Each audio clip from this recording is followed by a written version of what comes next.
What's up, everyone? It's Will. So today I want to talk about how Instagram, the internet, social media is changing the world. YouTube as well.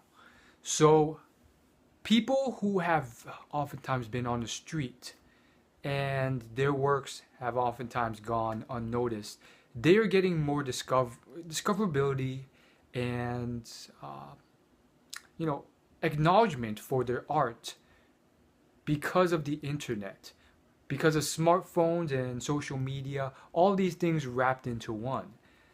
And I've seen quite a few examples over the year, which makes this so interesting. I've seen, and you may have heard of some of these people. One, there's the man with the golden voice. This is a homeless man who literally has almost a flawless golden radio voice. And due to drugs and a lot of other problems, he ended up homeless for many, many years.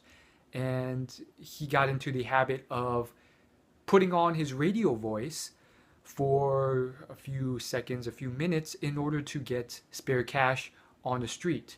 One day, someone decides to record this man, upload it onto YouTube. The rest is history. Now he has deals with, well-known brands like Kraft. And more so than that, he got to see his mother again after many, many years. And I'm still seeing more and more interesting stuff. There's the obvious, like models, male and female, being discovered and found through Instagram. People are creating their own arts and crafts businesses off of YouTube and Instagram. And there's so many different variations. Some people are setting up blogs, selling it on Etsy.com. Others are doing it off YouTube and doing it their own special way. Same thing with Instagram. Some people have their own shop set up, brick and mortar in person, and they're doing their own thing there. Obviously, you got male models and female models, but other people are being discovered as well. People are getting gigs off YouTube. There's people who have been unable to find, work the traditional way, in terms of people who are really into film, and people who are very into stand-up comedy, improv, you name it. They're finding channels on YouTube. Same thing with musicians, actors, singers are being discovered because of YouTube.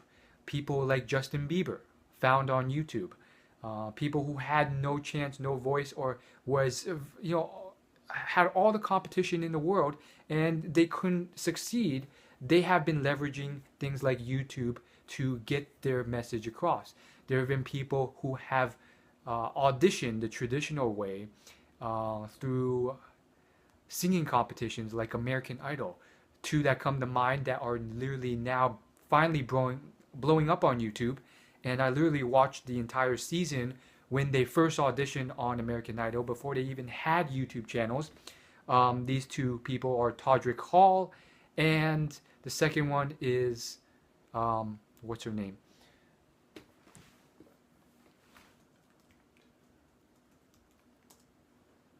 Tori Kelly. After YouTube, they started hammering after American Idol and being rejected fairly early on, they started on YouTube. Tori Kelly with her covers, Todrick Hall with his random shenanigans, and for Todrick, some of those things caught fire. They went viral. His little, spiel skits on the McDonald's at McDonald's that caught out. That caught fire, and that's propelled him. And it wasn't easy. It took him many years to build up. But look at him now. He has his own MTV TV show. He's still killing it on YouTube. And now he's able to express his talent, his skill, his dance, his choreography. And, for a long time, even for examples like Todrick Hall, you look at some of his videos just 1 or 2 years ago, they were videos that were obviously displaying his skill, but occasionally it'd be clear that they thought of YouTube as some type of staircase to mainstream, because that's where they wanted to be.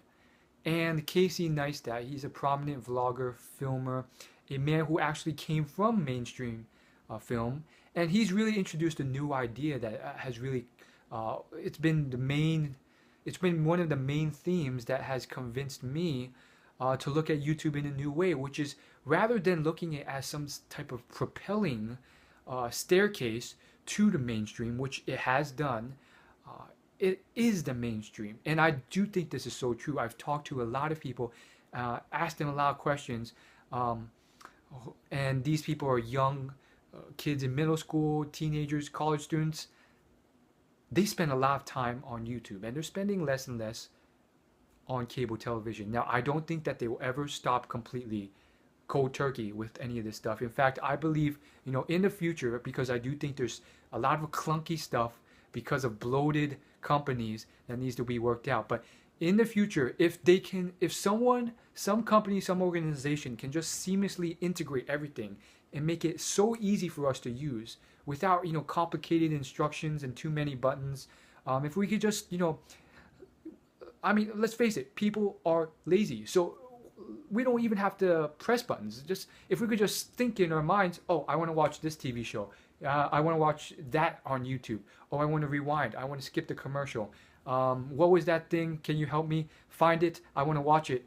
And they would find the exact episode and it would just display on the screen. If you want to watch TV, internet, YouTube, Netflix, all of it's just integrated somehow seamlessly. But I think that's the distant future. I think that's where we're all headed. But there's, a far way from here to getting there because of lag, clunkiness, all sorts of problems, and a large portion of the world not even getting decent access to the internet.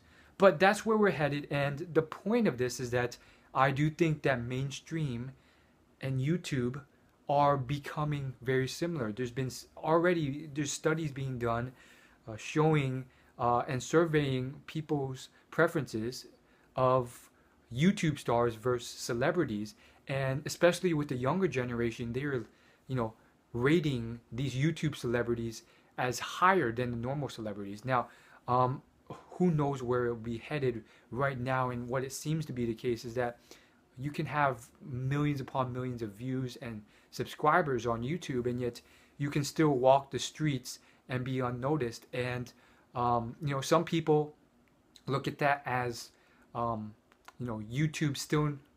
Some people look at that as YouTubers still not getting the respect that they deserve. In fact, there's a prominent YouTuber. He has millions of subscribers, and he has two channels, both with millions of subs. One is called Game Theorist, the other is called Film Theorist. And on his Game Theorist channel, he just recently did a video talking about how he was so outraged at the fact that PewDiePie, the #1 most subscribed YouTuber as of right now, with almost 40 million subscribers and growing rapidly still, he gets on the front cover of this magazine called Variety, and yet, he's the only one out of the dozens of magazines released to have his whole face crossed out and him, ridiculed in a way, whereas all the other covers of people on Variety have been different.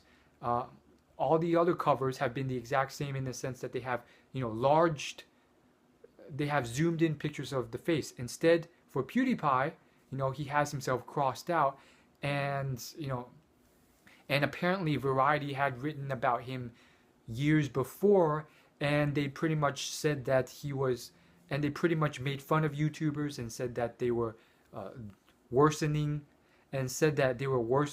the attention span and intelligence of viewers and all sorts of horrible stuff. So he did this 10-minute compilation video, raging about this whole thing, and arguably maybe it is true, but there are some benefits to that. Like PewDiePie, he literally did a vacation. PewDiePie, he literally visited LA for a month and did vlogs almost every day, and he was able to walk very popular tourist sites and not get noticed.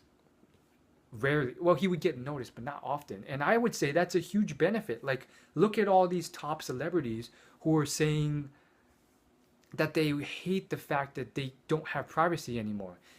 Justin Bieber, he recently did this whole interview, and he was saying how becoming too famous at an early age will destroy you inside and out.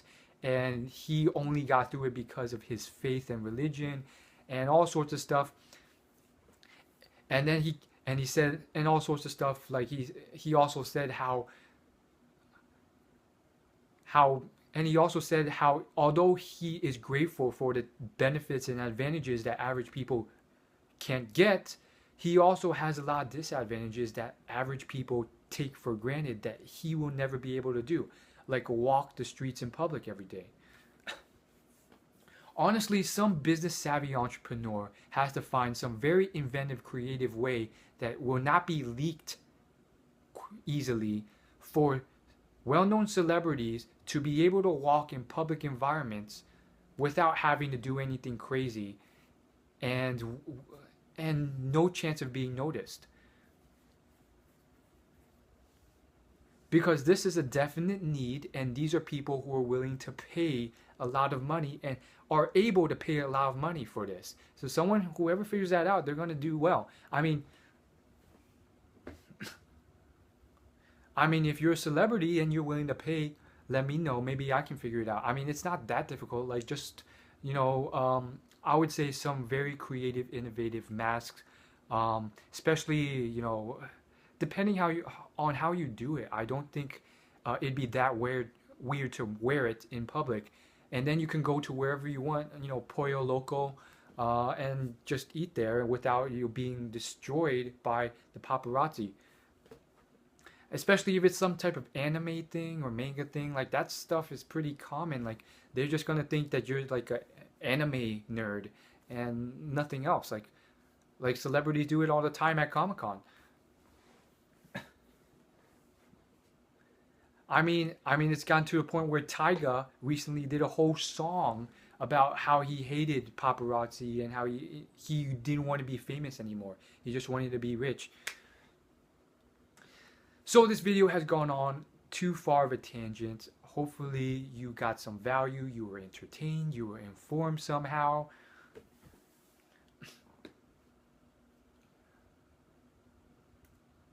That's all I gotta say. As always, like and subscribe. The point of this video, back to the main message though, is that, more and more people are benefiting from the internet. Now, it's not all good. There's a lot of harm and danger that comes from it. Stalkers, social media predators, child predators. Be aware of that stuff. But there is good coming from it too. Realize that. I recently stumbled across a team of people who ran this YouTube channel. And they literally traveled around the world because, that's what they wanted to do. And for fun, they started filming street performers. And the more and more they filmed it, they realized it got deeper and deeper. And they started filming more and more of these people. And they did enormously incredible, ridiculous, crazy stuff with the instruments they had. Some people had weird, balls, like 6 in each hand that they were like doing weird things with. And other people were doing like bartending tricks. Others were doing ridiculous stuff with unicycles. Others were doing ridiculous stuff with, vehicles I'd never seen before. And the more they filmed, the deeper and deeper they got. And they started catching fire on YouTube. And therefore, they would post videos every week. It was growing. And on top of that, the people that they would get on film, they would post their Instagrams. And that seemed to be like the main way that these street performers from all over the world were getting coverage. And from there, people watching the video would, contact these street performers directly and maybe, ask for advice, maybe ask them to do a gig, all sorts of stuff. And the same thing's happening as far as the cosplay world goes as well. As far as dressing up, all that sort of stuff, people are handing out business cards at these conventions. Otakon, Comic-Con, WonderCon, DragonCon. And these things are getting bigger and bigger, all catering to specific niches: anime, manga, comics, superhero comics, whatever it is. And basically these cards either have, generally speaking, it's either your Facebook page or your Instagram page. And I'm not going to lie, for the most part, most of these people, including the YouTubers I mentioned, and the Instagram pages and all these cosplayers, most of them, like 80 to 90%, if not more, are still struggling. They're barely making it by. They're still trying to get sponsors. And it's still a bit of a struggle. But I do think, this is helping a bit. And it is very interesting, and the same thing happens for photographers. There are literally photographers who specialize specifically on cosplay events and cosplayers only, cosplaying specific anime characters or just anime in general. And they have Facebook pages, and there's, hundreds of them, and the pages of and Instagrams are filled with these photos, and some of them are pretty good, but still they have small followings and they're trying to make it work.